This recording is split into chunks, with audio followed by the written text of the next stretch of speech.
I mean, it's like I'm there. It's amazing. I just I, oh, hello there. Sorry, I was just playing with my LG VR headset because today is an LG day. This entire week, actually, on my channel might as well have been sort of set up to be an LG week. We just recently posted, I mean, literally today, just posted our full long-term review on the G Flex 2. But of course, today is big time, super fun, happy, exciting announcement day because LG has finally taken the wraps off of the G4, their newest flagship smartphone. Everyone was really excited to see what they were going to be doing. I think they're the company that's most apt to give the Android market a little competition. They're one of the fastest growing Android brands. But first off, we should probably just talk real quick. The announcement was a very staid and very simple affair. I mean, we don't have the Vienna Boys Choir. We didn't have a huge conference hall rented out. I don't know if that was necessarily a reflection of some of the timetable that it took LG to bring this phone to market. I think people were expecting that the G4 would maybe have landed a little bit earlier in the year to be maybe a direct competitor against the HTC One M9, the Galaxy S6. But I think actually LG probably is able to command more attention thanks to them waiting just a little bit longer in these different fiscal quarters to release the G4. But they finally took the wraps off the phone. They finally talked about it, and a lot of the rumors about what this phone was going to look like, how it was going to perform, the internals were definitely on point. But I don't like dealing with rumors because we have enough real stuff to deal with. So now that we have real confirmation on what's going to be in this phone and what the phone's going to look like, and even the site's up on LG's website. So I'm actually going to cut to LG's site here so that we can also talk through not only the announcement, but what this thing's going to look like, how it's going to, how we hope it will perform, and some of the new technology built into this new. It's tough with LG because you want to say it's the flagship phone, but it's got some real phablet specs, and they really like to blur that line between larger screen devices and flagship phones. And I think they do an amazing job of. It's almost like Time Lord technology when you think that they can pack a screen the same size as the iPhone 6 Plus into a shell that's only just a little bit bigger than the Galaxy S6. I mean, it's bigger on the inside kind of technology. It's amazing. So actually, yeah, let me we're going to cut to my screen share here and drop that there. All right. So this is the website now that we're looking at. I tried to do some screen grabs of the event, but they were so low quality.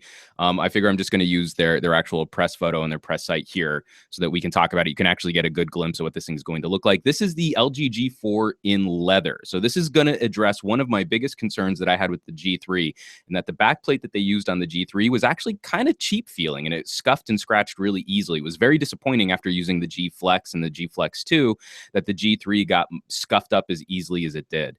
So we're going to be seeing 4 different variations on the G4. We've got the brown leather, the black leather, and then we've got a metallic gray and a ceramic white. Now, having just recently played with the white G3, it's more of a matte polycarb finish, which I think will age better over time. White gadgets, you always have that problem of discoloration, and when you do get scuffs on them, the scuffs typically are different colors than white. But I still think that this will probably last a little bit longer and look a little bit nicer than some of the cheaper feeling glossy backplates that we've seen from G4 in the past, from LG in the past, not on the G4. Right off the bat, we can see a couple design elements. We're seeing the continuation of their back button placement. Obviously, this is not going to go away, as LG has made this a defining statement on how their smartphones are produced. We do see the laser focus. We'll talk about the full camera build here in just a bit. And we still see the back rear speaker. I was really hoping to see LG start moving the speaker placement around, maybe moving it to the front of the phone. I've got a whole bunch of, lifestyle stuff here. Look, it's so nice to hold. It's like a hand in love. That's a terrible marketing statement. They have a little ways to go to catch up to Apple on making bold claims. But we do also see that the G4 is finally going to adopt some of the curved aspects of the Flex line. And so this isn't going to be as dramatic a curve as the Flex, but there's going to be just that little ergonomic touch to bending the phone, how it's going to fit in your hand, how it's going to line up with the contours of your face. And I'm really happy to see that. It's one of my absolute favorite features on the Flex line of phones. Those curves and tapers are very graceful, and they really do help that hand feel, especially with the phone that starts blurring the lines between Flagship and Phablet. So we've got designed to be unbuttoned, where to buy coming soon. But we're going to move to the camera now. And the camera is going to be really exciting, especially for wannabe photogs like me, because we're going to see the return of controls. So this is an excellent, what I loved about this press photo right here, this is an excellent example. This is an excellent look at the layout for what we're going to be seeing.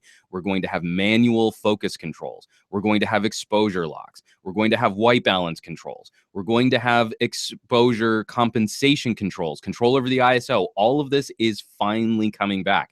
These were things that we used to have on the G2 and the original G Flex that we lost for the G3 in this conversation about trying to make this as simple an experience as possible, even getting down into raw photography. So if you want to pull the raw data off of your camera, you can, and then take it into a program like Lightroom and edit it more intensely than you might be able to do from a phone app. Now, of course, software is very important, but one of the things that I think I'm most looking forward to about this experience is the fact that we're also going to be stepping up to a larger image sensor. Now, the f-stop is very important. So that's how big the hole is that lets in the lights so that you can have the photos. So that's great. We have an f1.8, which is going to be commiserate with some of the newest smartphones coming out. And it's going to be a nice step in the right direction for letting in more light over our last generation of phones. But this f-stop isn't necessarily all of the story. We also have to talk about the sensor size. And what LG will be doing is finally moving away from the 1/3 inch sensor found on the G3 and on the G Flex 2, and what Apple is currently using on the iPhone 6, it's a 1/3 inch sensor, and moving to a 1/2.6 inch sensor, which should be about 40% bigger, which means you can let in about 40% more light is going to get soaked up off of that. So by moving to a larger sensor and increasing the aperture, we should see a radical improvement to things like depth of field. Your low light photography is going to be getting better, so you can let in more light. You should get a faster shutter speed, but you should also get a creamier bokeh, that background blur, if it's going to be really pleasant. So here we talk about the f1.8 lens. Yes, that's great, but the sensor size increase is really going to make a much bigger difference in how we capture photos. We've got a bunch of other things here. You can control the shutter speed, the white balance, ISO, like I was saying, exposure compensation. This right here, exposure compensation, will be a very welcome return, because there is where you can tell the camera, I want this photo to be darker. I want this photo to be brighter. And that's one of the #1 features that I use on almost all of the smartphone cameras that I shoot with. So that's just going to be really exciting. But that sensor size is going to be huge, because that brings the sensor size up very close to the sensor size that we see on the Galaxy S6, on Lumia cameras like the one found on the Lumia 930 or the 1520 or the Icon.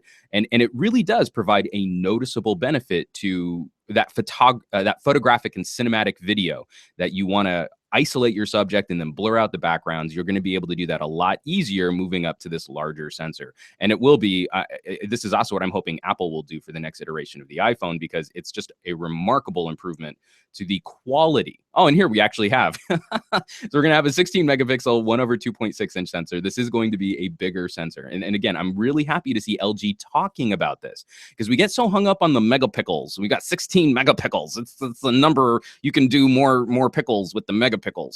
And that's BS. I mean, it doesn't really matter how many dots we've got on the screen as much as it matters. I mean, you need resolution for UHD video and to crop and to zoom and do all that other stuff.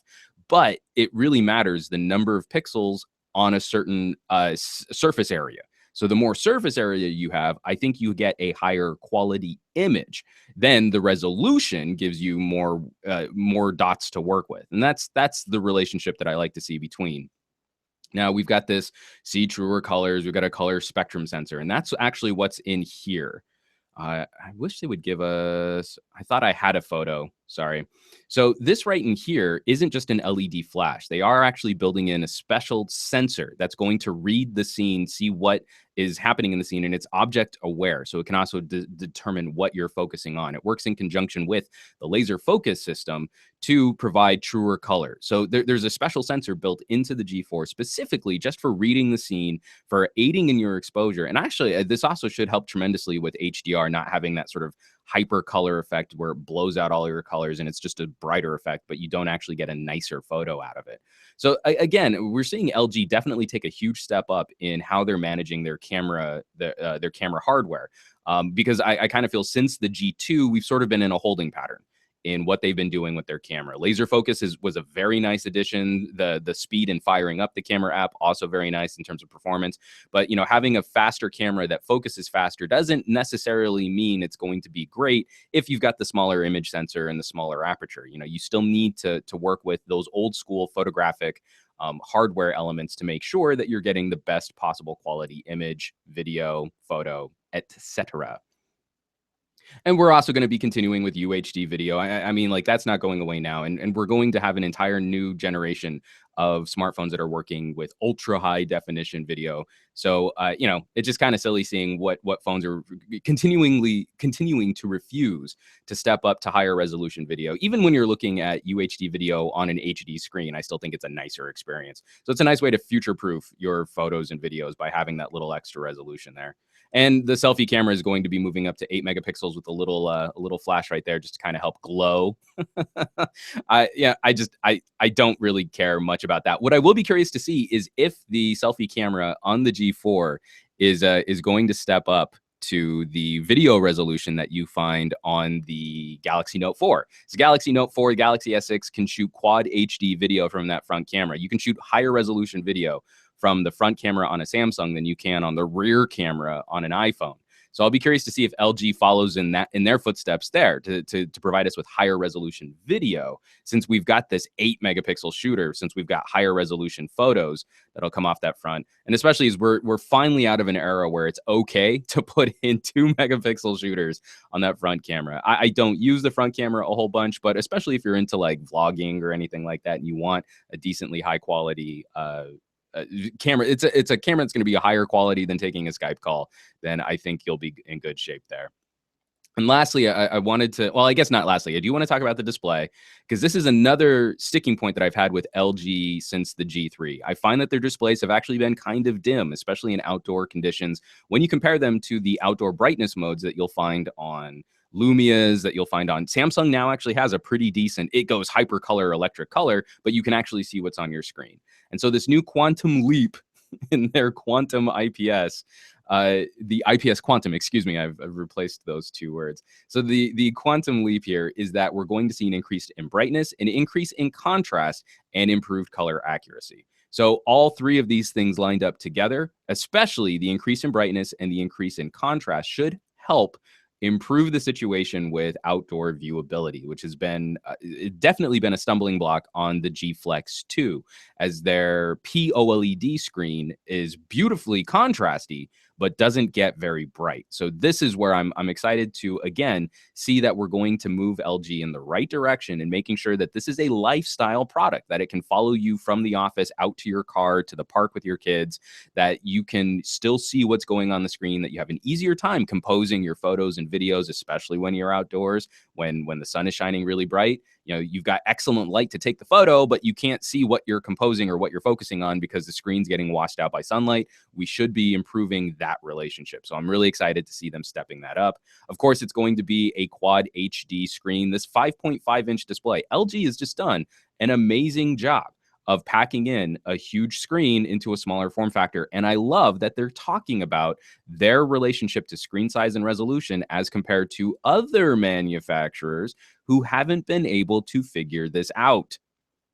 I mean, this is a huge selling point. It's one of my all-time best viewed videos is the comparison between the G3 and the iPhone 6 Plus, because they compare against each other really well, spec for spec, and yet we see LG walking away with a resolution advantage on the screen, 2560 by 1440, this quad HD resolution screen. It's the same size screen as the iPhone 6 Plus, but like I showed in my comparison video, and I'll leave a link down in the descriptions if you guys want to check out the G3 comparison video, how much extra space you need to use on the iPhone to pack in this screen to make the phone as thin as it is. And it's not like the G3 was a fat phone, and it's not like the G4 will be a fat phone.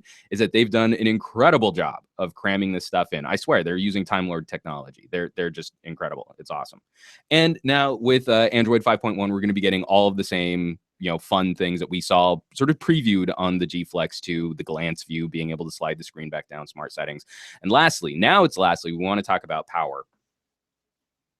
Now, this is where I think a number of us Uber geeks are going to be not concerned, but we want to see what this means for real world performance, because LG is continuing with Qualcomm, but instead of using the 810, we're going to be using the hexa-core 808.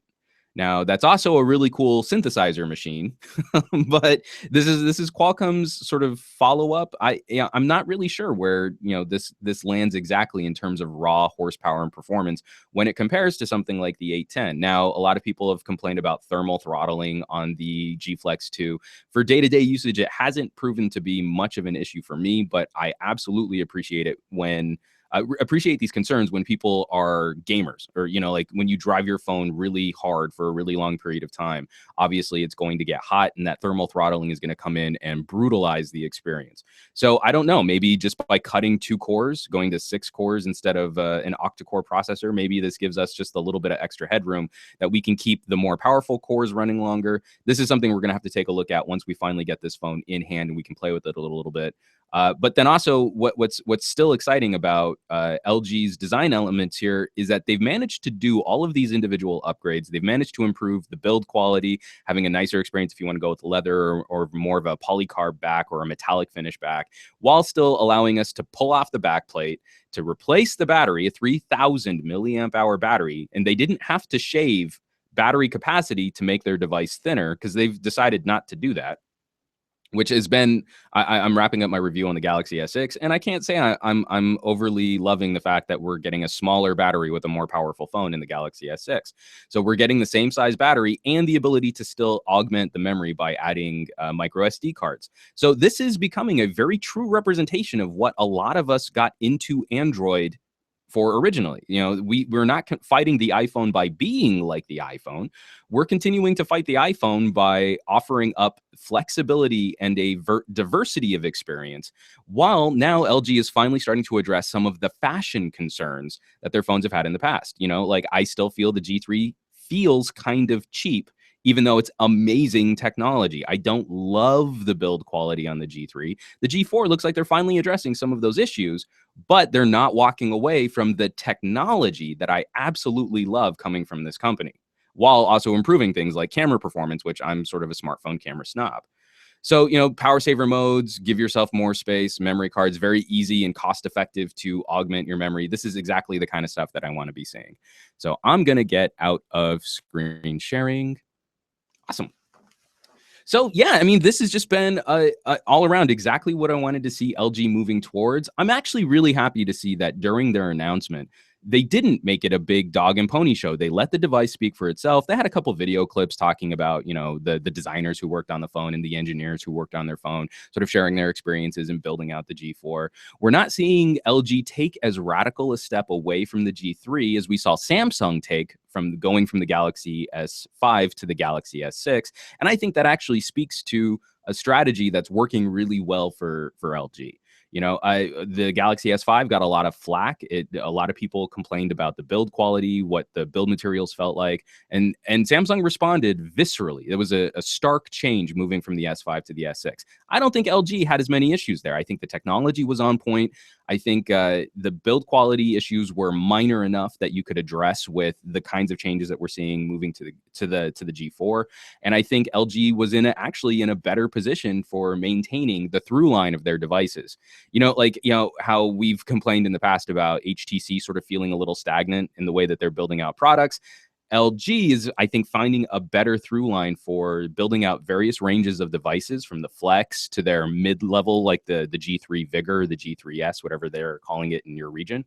And there's a design aesthetic which feels like LG, and it's now become unique. So you can't get that feel anywhere else. And now the G4 is continuing that conversation by adding a little more class, a little panache to the experience too. So, folks, this has been a brief recap, a brief rundown on the G4 announcement that dropped today. I'm super stoked. I had a blast. reviewing the G Flex 2, even with some of the little concerns that I've had with things like screen brightness and thermal throttling. For me, it was actually a really fun phone to use, and it was a phone that garnered some attention when I used it out in public. That's another thing too, where we're spending a lot of money on high class devices, class leading devices. It's kind of like if you were to spend a lot of money on a car and then it just looked like any other sort of regular car.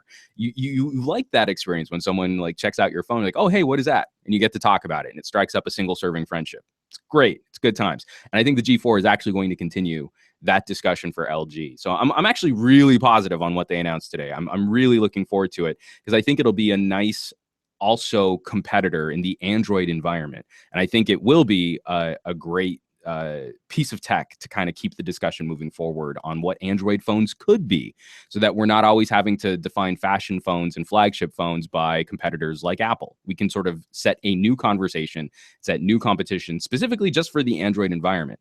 And I think if you were coming from a Galaxy S4 or a Galaxy S5 and you were looking at some of those lifestyle features that you really care about, things like removable backplates, swappable batteries, and upgradable storage, LG might actually have a better conversation for you here than moving to the Galaxy S6. So now we've got a real choice, a real fight happening in the Android ecosystem between HTC, LG, and Samsung. And that makes me super happy because we all get better products with better competition. But of course, I want to hear from you guys. What are you most looking forward to in the Android ecosystem? Does the G4 do it for you? Are you now stoked to be playing with one of LG's flagships? Or is it that maybe you're concerned about processor performance and you just want the raw speed that maybe comes off of the Exynos chipset? Definitely drop me some comments below because those are the conversations I love getting into. Like I mentioned before, we did do a whole run-up on the G Flex 2. The full review is out. The UHD camera tests are out. The speaker test for the G Flex 2 is out. Comparison between the G Flex 2 and the OG phablet G Flex are out. Comparison between the G Flex 2 and the G3 are out. So, I mean, this is an LG week here at Some Gadget Guy. I'm super stoked about that. And I also now, like I was messing around with before, they did send over a VR for G3 headset that I'm going to start playing with. This is, okay, so this is sad. From the very first week that Google Cardboard went live, this is the first headset that I've played with since the very first template cardboard cutout headset for Google Cardboard, and this is actually a lot nicer. I'm already looking at ways that I can maybe pull some goggle foam and rim the front of this so that it's a little bit more comfortable to wear. I'm finding what kind of straps I can put in here so I can actually just cinch it to my head. This has been a really cool way to display what the future for content distribution might be like. And I really wish more companies were doing stuff like this, actually putting it out for consumers, because this is sort of a novelty. It's not really being sold, but enough people are getting their hands on them that I think a generation 2 on this will make a lot of sense for consumers, especially now that we're getting brighter, higher resolution screens on our phones. That's one of the advantages that I do find for high res screens. It's not necessarily the experience from holding the phone out a couple feet from your face. It's the experience of putting the phone right up against your eyeballs. So as always, folks, thanks so much for watching. Drop me some comments down below. I want to chat. The G4 is exciting for me, so I want to know if it's exciting for you. As always, I would not be able to continue producing on this channel if you all weren't sharing my videos with your family, friends on social sites like Reddit, the Facebook, the Twitters, the Googles Pluses. So please keep bringing more people to the party because I'm having a blast sharing all this tech goodness with you fine folks. Hit that thumbs up button, and I will catch you all on the next video.